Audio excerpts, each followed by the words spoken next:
O que realmente significa estar vivo? Parece uma pergunta tão simples, né?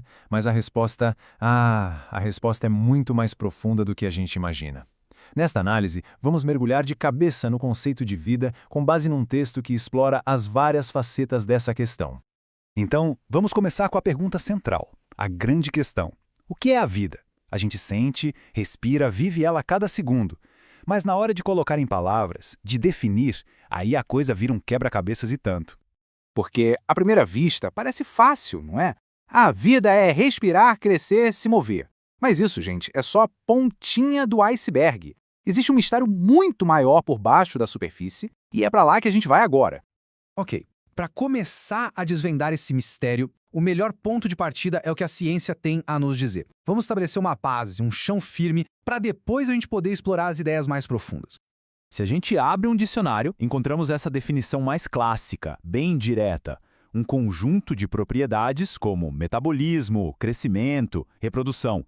Basicamente, é uma descrição do que a vida faz, das suas atividades, mas ainda não responde bem o que ela é na sua essência.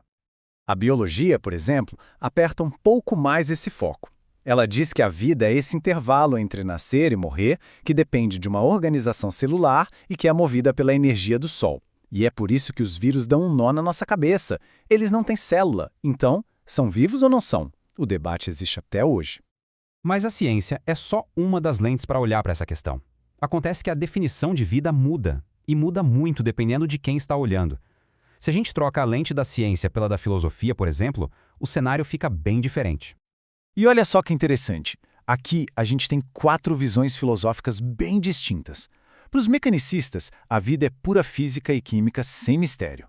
Já os vitalistas acreditam numa espécie de força vital, um sopro que transforma o que é inerte em algo vivo.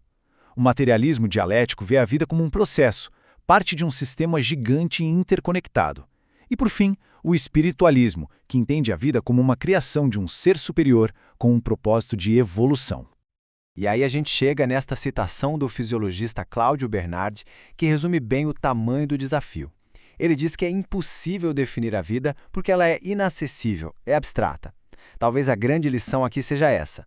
A vida não foi feita para ser encaixotada numa definição, mas sim para ser sentida, para ser vivida.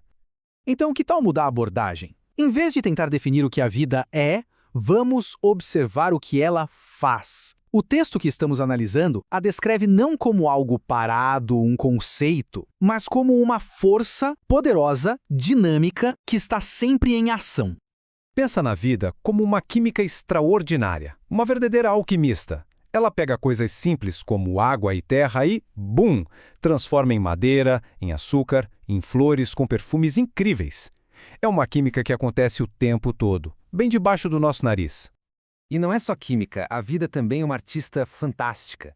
Ela cria contornos únicos em cada folha de árvore, desenha uma impressão digital diferente para cada pessoa no mundo. É uma criatividade sem fim, que espalha beleza e singularidade por todo lado.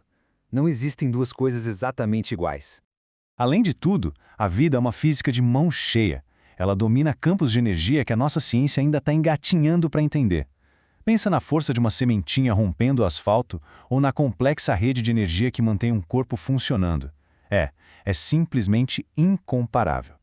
Agora, quando essa força toda se manifesta em nós, seres humanos, a gente se depara com um paradoxo impressionante. A vida humana é essa dança constante entre uma força gigantesca e uma fragilidade que chega a assustar. É impressionante, né? O nosso corpo resiste a pressões enormes, se recupera de cirurgias, de transplantes, é uma máquina de resiliência. Mas, ao mesmo tempo, um simples alfinete infectado pode acabar com tudo. Um vírus que a gente nem enxerga pode nos derrotar. Essa dualidade, essa convivência entre o poder e a fragilidade é a essência da nossa existência. Bom, a gente já passou pela ciência, pela filosofia, pelas manifestações da vida. Agora o texto nos guia para uma conclusão que transcende tudo isso.